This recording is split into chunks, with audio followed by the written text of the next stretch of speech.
최전방에 있는 게 마르티니어도 나쁘지 않은데 이제 수비를 하다 역습을 하는 관점에서 카이랑 가브리엘이 있다고 생각을 해보세요. 이거 상대팀 입장에서는 굉장히 부담스럽고, 보통은 그런 경우에 상대팀의 경우, 특히 이제 과르디올라 같은 경우에는 보통 어떤 장치를 해요? 이제 백스리를 넣고 공격을 자신들이 지공을 할 경우에도 무조건적으로 백스리를 놔서 이제 여기서 수적으로 3대2를 확보해 넣는 경우가 많죠. 이제 약간은 저도 궁금한 부분이기도 한데, 압박을 할 때 같은 경우가 지난 시즌 기준으로 보게 되면은, 그래서 지금은 그냥 제가 이거를 브라이튼전에 제가 만들어놨던 거를 템플릿을 그대로 쓰는데, 뭐 브라이튼만 얘기는 아니고요. 브라이튼 얘기만 아니고 그냥 시즌 전체적으로 보게 되면은, 전방에서 압박을 할 때 같은 경우에 상대 진영에서는 압박을 했을 경우에 이제 4-4-2로 하는 경우가 많았거든요. 그러다 보니까 최전방에 제주스랑 뭐 이제 마르틴이 있고, 그리고 그 밑에 이제 2선에는 자카랑 조르지뉴 혹은 뭐 자카랑 파티가 있고, 좌우 측면에 사카랑 마르티넬리가 압박을 하는 경우가 이제 굉장히 많았었습니다.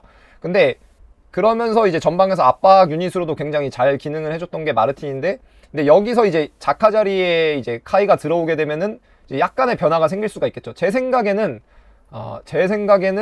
아마 이게 약간 바뀔 것 같아요. 제 생각에는 이게 자카가 아니고 카이라고 하면은, 공격수로 나오는 선수가 이제 제수스면은 제수스가 있고, 카이가 전방 압박 유닛으로 남고, 그리고 이제 뭐 파티가 나오든 아니면 데클랑이 오든 있고, 그리고 이제 마르틴이 제 생각엔 내려와서 이런 식으로 4-4-2가 구성될 가능성이 좀 더 높지 않나 싶어요. 혹은 그러니까 4-4-2로 압박을 할 경우엔 그렇고, 반면에 이제 지난 시즌을 보게 되면 내려앉았을 경우에는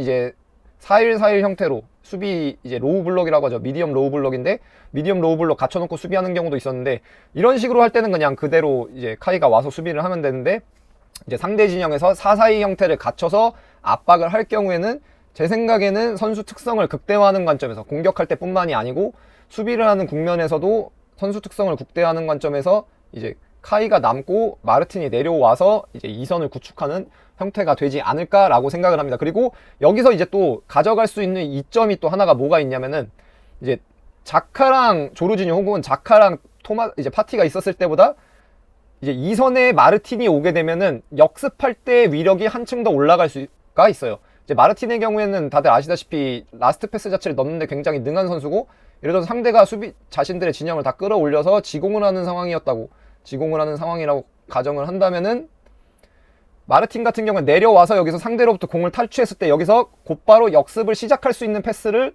넣을 확률이 더 높은 선수예요. 그리고 공을 가지고 어느 정도 전진을 하다, 특히 어떤 패스를 넣을 수가 있어요? 상대 백라인의 뒷공간을 공략하는 패스를 넣을 수가 있는데, 이때 이제 단순히 수비라는 관점 외에도 수비를 하다가 공격으로 전환되는 것까지 생각을 했을 때, 이제 여기 이 자리에 있는 선수가 자카가 아니고 이제 카이 하버츠가 되게 되면은 뒷공간으로 집어넣는 패스를 마르틴이 2선에서 하고, 1선에서 공격 전환 과정에서 카이 하베츠는 여기서 이제 또 역습을 가져가는데 굉장히 능한 선수죠. 뭐 분데스리가 이제 제가 예전에 아까도 레버쿠젠 때 얘기했지만, 그때 봤을 때 뭐 최고 속도 막 36km, 35, 36 이렇게 나왔던 걸로 기억을 하는데, 그 정도로 직선적인 주력, 그러니까 공이 없을 때 주력에서 굉장히 강점이 있는 선수이기 때문에, 이런 식으로 수비 시스템에서도, 수비 국면에서도 선수 역할에 어느 정도 변화가 생길 수 있는데, 제 생각에는 궁극적으로는 조금 더 긍정적이지 않을까. 근데 약간은 또 이제 네거티브한 게 있을 수 있는 거는, 그라닛이 있을 때, 자카가 있을 때만큼 마르틴이 왔을 때 이제 센터백 사이가 벌어진 공간을 커버한다거나, 혹은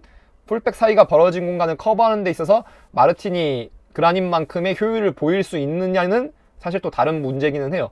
근데 그러다 보니까 그런 경기 양상이 많이 벌어질 수 있는 상황, 그러니까 내려앉아서 수비를 해서 방금 제가 보여드렸던 풀백과 센터백 사이, 혹은 센터백과 센터백 사이를 커버하는 상황이 좀 더 많아질 경우에는 이제 뭐 조금 더 유동적으로 할 수가 있겠죠. 지금 파티가 나간다 안 나간다 말이 많은데, 파티가 안 나갈 경우에는 뭐 조르지뉴 파티 혹은 데클랑이랑 뭐 파티가 나올 수도 있고, 그런 식으로 조금 더 기능하는 카드도 써볼 수가 있겠죠. 왜냐면 아까도 얘기했지만, 계속해서 얘기하지만, 상대가 누구냐에 따라서 팀을 적절하게 운용하고 전략을 수립하는 게 감독의 역할이기 때문에, 그런 부분에서는 뭐 미켈은 전혀 이제 의심의 여지가 없는 감독이라서 그런 것도 좀 생각해 볼 수 있지 않을까라고 저는 생각을 합니다.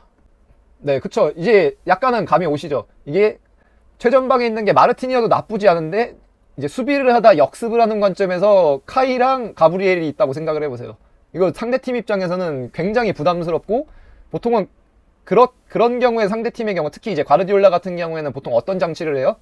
이제 백스리를 넣고 공격을 자신들이 지공을 할 경우에도 무조건적으로 백스리를 놔서 이제 여기서 수적으로 3대 2를 확보해 넣는 경우가 많죠. 근데 아무래도 이제 카이랑 가브리엘 같은 경우가 수비 국면에서 최전방에 둘로 남아있게 되면은 상대팀의 경우에도 어쩔 수 없이 이제 아까 이게 제가 얘기했던 거예요. 상대팀의 특성에 의해서 강요되는 것들이 있거든요. 그런 강요되는 관점에서 어쩔 수 없이 백스리, 3백을 활용할 수밖에 없게 되는 경우도 제 생각에는 꽤 종종 나올 것 같아요.